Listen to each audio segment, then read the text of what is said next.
پرسی زەوی و خانۆبێتاپەکان گرفت و گورەکێرەی دەیان هەزار هاوڵاتیە. تەنها لە سنووری سلێمانی و دەوروبەری 32 گوند هەن کە بەدەیان هەزار ماڵی تێدا نیشتەجێ و تاپۆ نەکراون.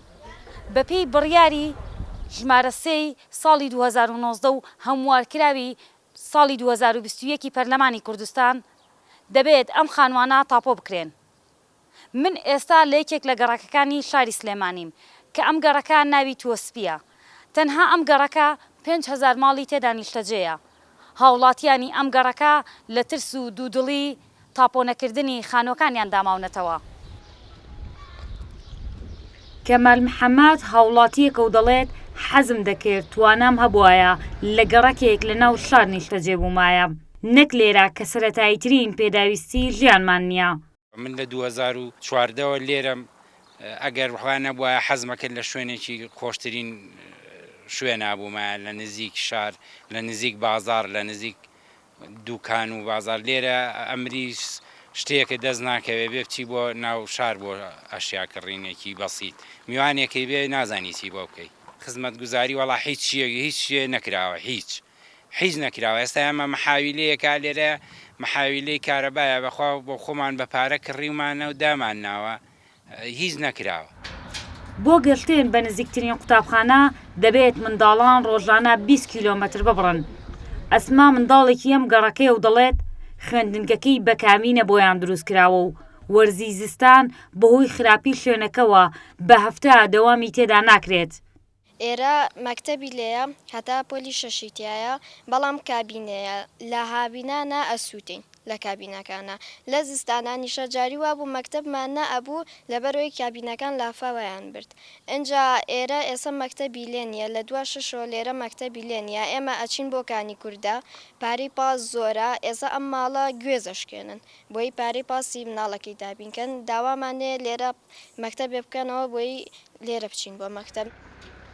ناڕەحەتی ژیان و دوودڵی تێکدانی خانووەکانیان بەڕوخسانیانەوەیە و دەڵێن ئێمە لەبەر هەژاری و بێتوانایی ژیانی ئێرەمان هەڵبژاردووە. ژیانشی وەنە ئاسوودە نییە کە بتێ بڵێ با بڵین خۆش بەخت بینیان ئەو هینانەمان نییە، ینی زۆر ناڕەحەتە کاتێک بە فروبارانە بارێت و هەموو کۆڵانەکان بێ بە قوڕ و چڵپاو، جاری وایە سارەکانمانە چەقێ. ئیتر سەرمایەشی زۆر هەیە لێرە زستانان، خەڵک تووشی دڵە ڕاوشەیەک بووە، بەڕاستی زۆر ناڕەحەتە، زۆر هیلاکە بەدەست ژیانەوە. کاتێک تۆ ئەمانە نەبێ یعنی ئەبێ ژیان چمانایشی بمێنێ. لەم گەڕەکە سەرباری نەبوونی هیچ خزمەتگوزاریەک حکومات ڕێگری دەکات لەوەی کە هاوڵاتیان هیچ کارێک لە خانۆکانیاندا بکەن. توانای ئەوەی نییە کردێ باو لەم بیابانە قەناعەتی کردووە، بەڵام ناهێڵێ بۆ یاخەکە بکەیت. من شخصی خۆم بۆ یاخی ئەم خانووەمە کرد، هاتن ئەلێ وەستان لەگەڵ ڕێزمە جەماعەتی برادرانی شوردە کورم بۆ یاغاکەی بۆ کاکە بۆ یاغێ بۆ نەزافەت بۆ پاکو خاوێنی بۆ پاکوی تەمیزی. موختاری تووەسپی و دەڵێت ئێمە لە 2008ەوە کێشەمان هەیە و هەموو شتێکمان بە یاسایی کردووە، بەڵام بەردەوام ڕێگریمان لێ دەکرێت لە بەرەو پێچوونی کارەکانماندا بۆ بە تاپۆکردنی خانووەکان. هەموو ڕێکارە یاسایەکانمان جێبەجێ کرد لە 2012ەوە، ئەمە 2024 ئەوەی ئەوان داوایان کردو ئێمە جێبەجێمان کردو، هەمووشی بە بەڵگە نوسخەم لەلایە. گوتیا بێ شارەوانی سربەخۆتان هەبێت، چی بکەین شارەوانی سربەخۆ بێ دانیشتوانەکەی لە 2000 ماڵ بەرەو سەرەوە بێ، ئێمە 3000 ماڵیشی تێپەڕانەوە.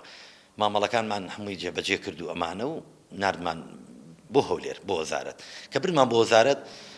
وەزیر موافقەتی لەسەر دانانی شارەوانی سربەخۆ کرد بە ناوی سەرۆکایەتی شارەوانی تووەسپیەوە. دەو کاتی سەرۆکایەتی شارەوانی تووەسپی کە دەست بەکار بۆ لێرە کاک پێشەو سەرۆکی شارەوانیە بەڕاستی کوڕێکی چالاکە لێ هاتووە، بەڵام بەربەست بۆ کارەکانی دروست دەکرێ نایاڵن ئیتر تمۆحێک لەم سنوورەیە هەبێت بەڕاستی ڕێگری لە ئیشەکانی ئەو پیاواکرێت. بۆ قسەکردن لەسەر پرسی ماستەر پلانی ئەو گوندانە دەچینە لای سەرۆک شارەوانی تووەسپی دەپرسین ئایا کارەکانی ماستەر پلانی تووەسپی بەکوێ گەشتووە، ئەو ڕێگریانە چین کە بۆ کارەکانتان دروست دەکرێن. مەسحەکەی تەواو بووە لە قۆناغی وەرگرتنایە و نووسراویشمان ئاڕاستی بەڕێز وەزارەتی شارەوانی کردووە بۆ ئەوەی ڕەزامەندی بن لەسەروی دەستکەین بە ماستەر پلانەکە لەگەڵ گەڕانەوەی ڕەزامەندیەکان ئیشەڵا لە نزیکترین کاتە ئێمە ماستەر پلانی توسپی خینە بواری جێبەجێکردن و پەسەندکردنەوەوانە چەند جاری جەختیشمان لەسەرەوە کردوێتەوە وەڵامەکانمان بەدەست نەگەشتوێتەوە چ لە وەزارەتەوە هەم بەڕێگەیشتیش ئاڕاستەی بەڕێز پارێزگای سلێمانیمان کرد لە ڕێگەی بەڕێوەتی ناحی بەکرێژوو لە لای ئەوانی شۆجوابەکانمان بەدەست نەگەشتوێتەوە بە دوواداچوونیشمان کرد و جەختیشمان کردوێتەوە بەڵام ئومێدمان وایە ئیشەڵا دوای جەژن چەند مەرحەلەیەک بچینە پێشەوە و نەتیجەمان هەبێت لەسەری بەپێی بڕیاری ژمارە 3 ساڵی 2019 پەرلەمانی کوردستان تایبەت بە تاپۆکردنی زەوی و خانووە بێتاپۆکان تەنها خان و تاپۆ دەکرێت و دەبێت ئەو گوندانە شارەوانیان هەبوو بێت پێش دەرچوونی یاساکە. پارێزگاری سلێمانی نایشارێتەوە کە نەبوونی پەرلەمان لە ئێستادا یەکێکە لە کێشەکانیان و ناتوانن داوای هەمواری ئەو یاسایە بکەنەوە. بەڵام بەداخەوە پەرلەمان داخرا و ئێمە تووشی ئەو ئاستەنگە یاساییە بووین بۆ ئێستا نووسراوی فەرمیمان کردو بۆ وەزارەتی شارەوانی و ئەنجومەنی وەزیران بۆ ئەوی بڕیارێ دەرکەن چ بۆ ئەو خەڵکانەیە کەونە ناو سنووری گەورەکردنی حرەمی گوندەکانەوە چ ئەوانەی ئەکەونە سنووری شارەوانی سلێمانیەوە چ ئەوانەی وەکو تووەسپی کە شارەوانێکی تایبەتیان هەیە کێشەکەیان چارەسەر کرێت. لە هەرێمی کوردستان زیاتر لە 300,000 خانووی بێتاپۆ هەن کە تەنها لە سلێمانی 32 گوند هەن کە دەکەونە سنووری ماستەر پلانی شارەکەوە بەدەیان هەزار هاوڵاتیان تێدا نیشتەجێیە. خۆشی سەیدا، میدیای سبەی، سلێمانی.